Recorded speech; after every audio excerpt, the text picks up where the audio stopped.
Okay, so Prim's other speech is actually in Act 1, not Act 2. I got confused. So Act 1, Scene 3, when Adam is just left with Prim and Trudy. Eventually Trudy goes off to deal with Mrs. Pepperbloom after she gets pied, and Trudy begins to realise that Adam is treating JC as a human rather than an actoid. There is a line she says just before her speech. She says, "Yes, I know it's very good, it's wonderful, but there are others, Adam. There's always someone else, different perhaps, but just as good."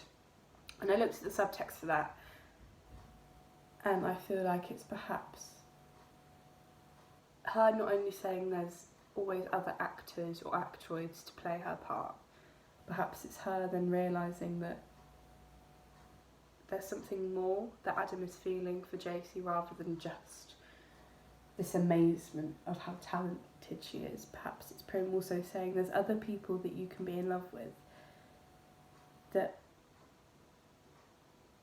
perhaps give you more of a natural love. I think she's identified that there is a danger here and that she should really be the one that approaches that problem, because she's the one who knows it. She knows the most about it. I feel like Prim holds a big responsibility on helping people understand things and sort of advising people. I feel like she's had a lot of life experience and she holds a lot of wisdom and she uses it for good, and I think she uses it to help people rather than to sort of belittle people, although sometimes that's how it can come across. But I feel like she realises how she can come across when she speaks, and she corrects herself as she goes. She does it in this speech as she goes on talking about how these actoids are made up.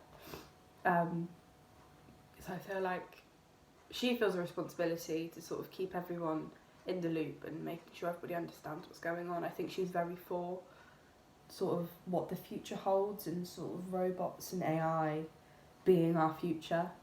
I think she was brought up like that, and I think she's very for it. So I think she's trying her best to sort of educate everybody and sort of help everyone understand what the situation is in the best way possible.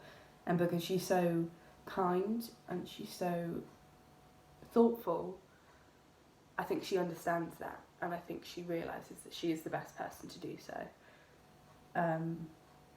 Because although she is kind and thoughtful, she will stand her ground and she will make her point heard when she knows it's relevant and important too. So in this speech, she's recognised that Adam doesn't see JC as an actoid. He sees her as a human and is starting to have feelings for her, which is really unhealthy. So she's trying her best to talk to Adam, to talk him down from it and sort of nip the problem in the bud early on.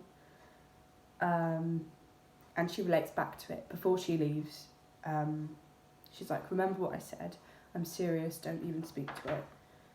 And then later on in Act 2, when she finds them in the hotel, it's a sort of "I told you so" moment, but she doesn't glorify it. She sort of says, "I did tell you so, but we're here now, we need to deal with it." So I've gone through and sort of separated them into thoughts, so I'm just going to read it, see if it works pace-wise, or see if I need to make any changes. Look, when Trudy comes back, I'll get her to strip it down for you. She can peel its outer casing off and you can see for yourself. It's just a lot of wires and circuits and micro servos and bits. In no way is it a person. And it's actually quite bad for you to think of it as a person, Adam. It's called actoid empathy. It happens. When we do our basic staff training, we do a day on dealing with actoids. Always refer to him as it, never he or she. Never converse with them, only strictly in the line of work. And when you're finished with them, turn them off. Otherwise, you risk getting emotionally involved. You get all screwed up and you also screw them up, and then you don't know where you are. it talks about Adam. The words it uses, its so-called conversation, that's merely an amalgam of all the conversations of all the characters it's played in all the shows it's ever been in. Its personality is nothing more than that. Every time you speak to it, you trigger a response. It pulls it out of its memory bank and blurts it back to you. That's all it's doing.